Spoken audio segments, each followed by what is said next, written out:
नमस्कार. रांगोळी design with सुधामध्ये आपल्या सर्वांचं स्वागत आहे.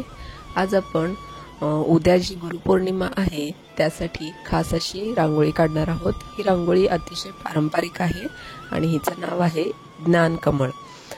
सर्वप्रथम सर्वांना गुरुपौर्णिमेच्या खूप खूप शुभेच्छा. तर आता ही ज्ञानकमळाची रांगोळी टिपके देऊन सोप्या पद्धतीने काढण्यासाठी बघा, पहिल्यांदा 2 अधिकची चिन्ह आपण काढून घेतलेली आहेत एकात एक, आणि त्या रेषांच्या पुढे आपल्याला 5-5 ठिपके असे सरळ देऊन घ्यायचे आहेत. बघा इथे तुम्हाला व्हिडिओमध्ये दिसत आहे.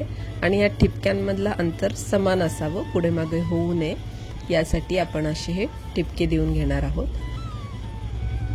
आणि ठिपके दिल्यानंतरच आपण पहिल्यांदा पाहून घ्यायचं की हे सगळ्यांमधलं अंतर जे आहे ते समान आहे का नाही, एकसारखं सगळीकडे सुटलेलं आहे का नाही, आणि आत्ताच आपण ॲडजस्ट करून घ्यायचं.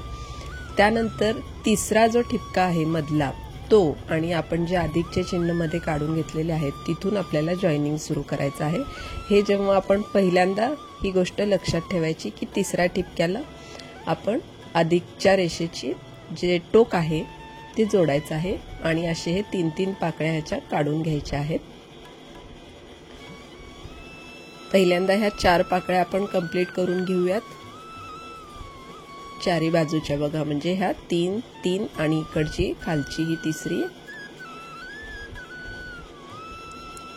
बऱ्याच वेळा काय होतं की आपण एकात एक रांगोळी काढायला गेलं की ते कन्फ्युजन मध्ये आपल्या रेषा जोडायच्या चुकतात आणि रांगोळी चुकते. त्यामुळे हे अशा पद्धतीने आपण रांगोळी काढायची की पहिल्यांदा तिसरा ठिपका आणि त्याच्यानंतरच्या ह्या 3 पाकळ्या जोडून घ्यायच्या, आणि हे पहिल्यांदा हा असा 4 काढून घ्यायचे, 4 पाकळ्यांना जोडून घ्यायचे आहेत, आणि मग यांच्या मधल्या पाकळ्या आपल्याला काढून घ्यायच्या. इथं देखील आपल्याला तेच फॉलो करायचंय की तिसरा ठिपका आणि अधिकच्या रेषेचं टोक हे पहिल्यांदा जोडून घ्यायचं, आणि मग ह्या पाकळ्या जोडत जायचं. नंतर ही काढायला अतिशय सोपी आहे. बघा, अशा पद्धतीने ही पूर्ण रांगोळी आपल्याला काढून घ्यायची आहे.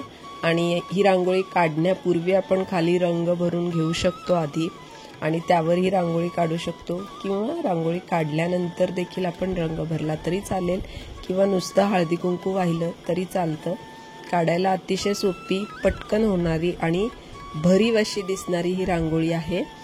आणि ही रांगोळी आपण देवापुढेच काढायची असते, दरवाजामध्ये काढायची नाही. तर उद्या गुरुपौर्णिमेला आपण ही ज्ञानकमळाची रांगोळी काढूयात. आणि तुम्हाला ही रांगोळी कशी वाटली मला कमेंटमध्ये नक्की सांगा. पद्धत कशी वाटली, मी अतिशय सोपी पद्धत करून सांगितलेली आहे, तर तुम्हाला ही पद्धत कशी वाटली ते देखील कमेंटमध्ये नक्की सांगा. आणि आता ह्या रांगोळीला मी रंग भरणार आहे, वेगवेगळे रंग आवडीचे. तुम्ही देखील तुमच्या आवडीच्या रंगांमध्ये हिला रंगवू शकता. आणि जी पण आपण रांगोळी देवापुढे काढतो त्यांना साईड रांगोळी काढायला अजिबात विसरू नका. तर साईड रांगोळी देखील मी त्याला पुढे काढणार आहे, तर रांगोळीचा व्हिडिओ पूर्ण पहा.